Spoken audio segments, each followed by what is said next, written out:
Well, former FBI special agent and counterterrorism expert says Iranian sleeper cells may be hiding, quote, in plain sight.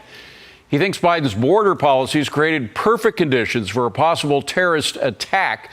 Joining me now is U.S. Ambassador to NATO, Matt Whitaker. Mr. Ambassador, Iran has been at the epicenter for global terrorism for years. Is there any way the current regime can be trusted to work for peace with Israel or just with the rest of the world?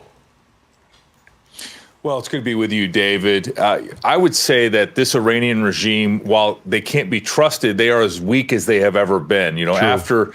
After the devastating bombing that Israel and then, the obliteration that President Trump ordered, they're weak and their proxies are weak, whether that's Hamas, who is going to desperately want a peace deal here in that conflict. Hezbollah is obviously decimated in Lebanon, and the Houthis certainly are weaker than they have been since President Trump was elected. So on every front, Iran and their proxies that they've been able to wage kind of their no peace, no war campaign with are weak. And so it is time now for Iran to come to the table and to get a deal that brings peace to the region and ultimately makes them a kind of a normal country that abides by the rules. But, we're going to have to see if the Ayatollah and his henchmen can make a deal.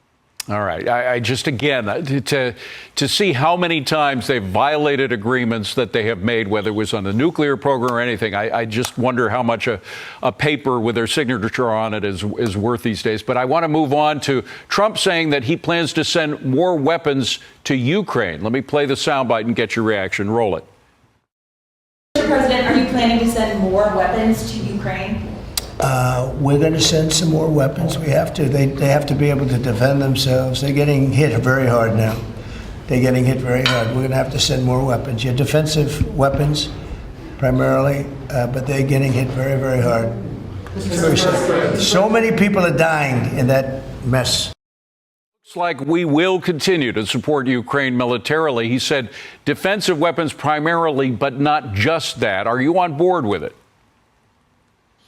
Well, of course. I mean, obviously, President Trump has earned our trust to make sure that this can be balanced and appropriate air defense, especially.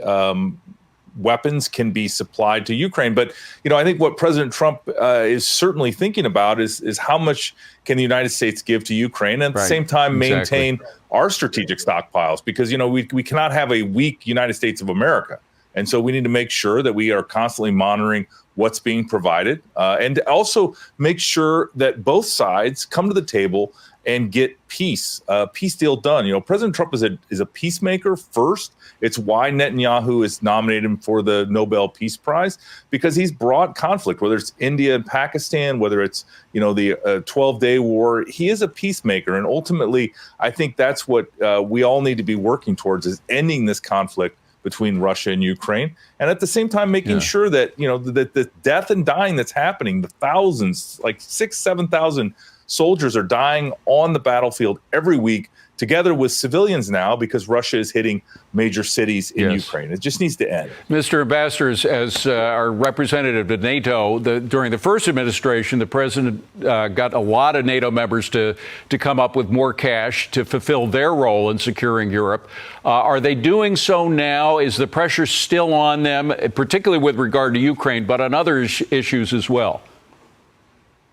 Yeah, since Donald Trump was elected in November of 2024, you have seen a dramatic increase in defense spending in Europe. It's not enough. In the last NATO summit we had 2 weeks ago, everyone stepped up and said that they're going to spend 5% of their GDP on defense. And ultimately, that's going to be $1 trillion a year that Europe is going to spend. And it's going to allow the United States to focus our resources elsewhere and to make sure that the traditional defense of Europe is primarily handled by Europe. And that's going to be a massive foreign policy win for President Trump. It is historic, and all the credit goes to Donald Trump and his election, because it would not have happened. And there were countries that were underspending and that were planning to underspend into the mid 2030s that are now stepping up to the plate and spending dramatically. Countries like Canada, it's amazing, and Belgium and others. Ambassador, good to see you. Thank you very much for joining us. Appreciate it.